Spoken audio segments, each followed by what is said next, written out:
whereas tax proper may even impose on services. But insofar as they are concerned, sometimes they are confused in the sense that the Islamic State can use both of them to conduct its development project. The Islamic government, people pay zakat to the central authority of the state, to the Islamic Finance House.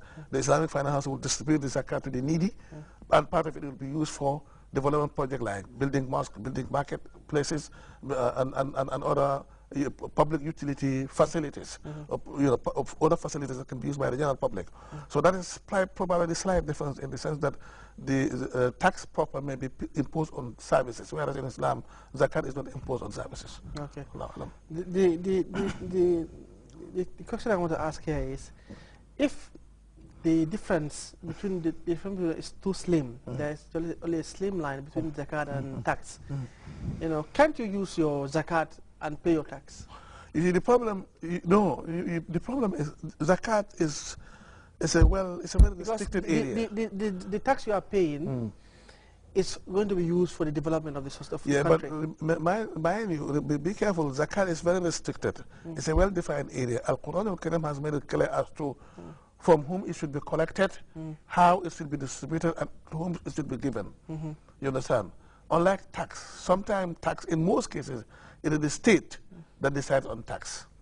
And that is why I'm saying that tax also includes, that is collected, something collected from services, from the service that the state is offering, is giving to the people. So it may be very risky to run that trade, because if that leads you to giving zakat to a direction or to people who don't deserve it, then that will be a violation of the principle of the rules of zakat.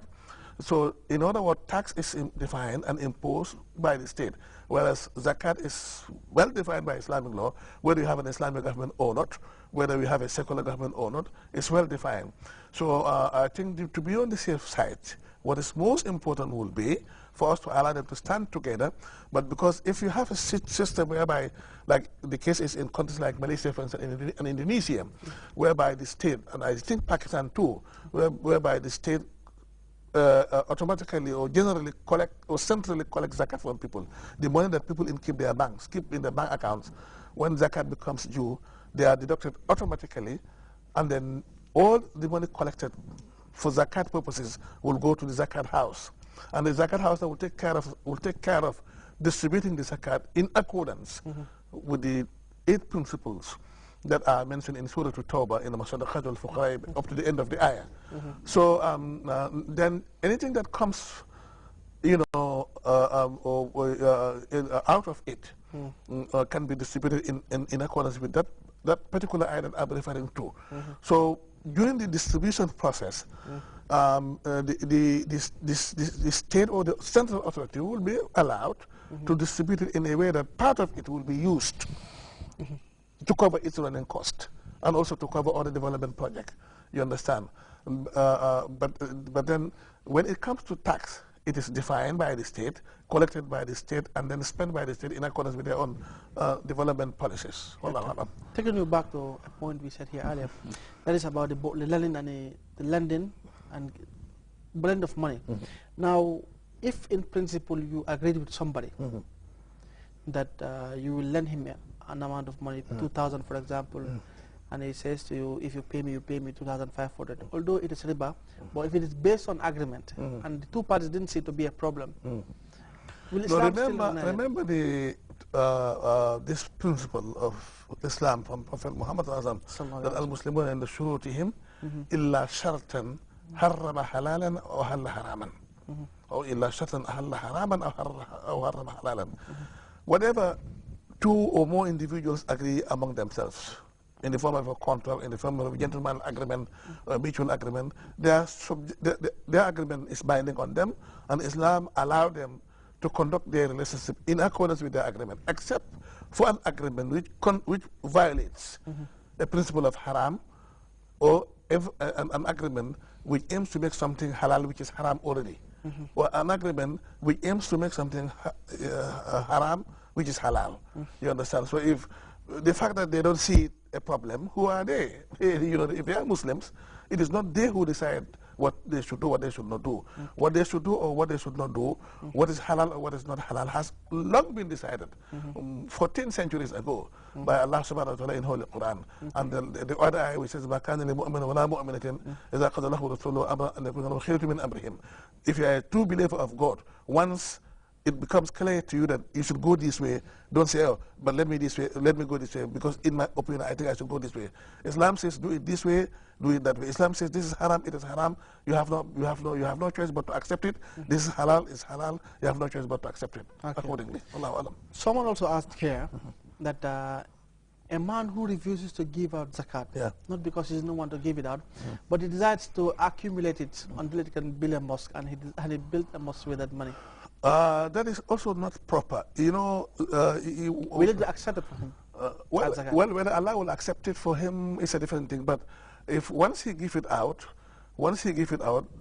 at least he can be in the safe side in the sense that he has given the zakat. But mind you, the ulama of Islam, not all of them are in agreement that zakat can be, and I forgot to mention that the zakat can be diverse for services, like public services like mosque.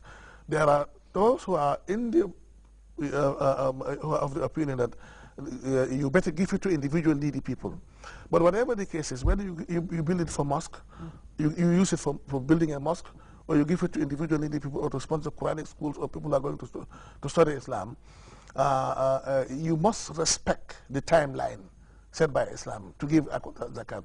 When it becomes due, make sure that you give it out accordingly. Do not postpone, because the moment you bring in your opinion, you are now set to sort of amend or to interfere with the principles with the laws of Islam, which is not, allowed, because this is one of the issues which is well defined by Al-Quran al-Karim.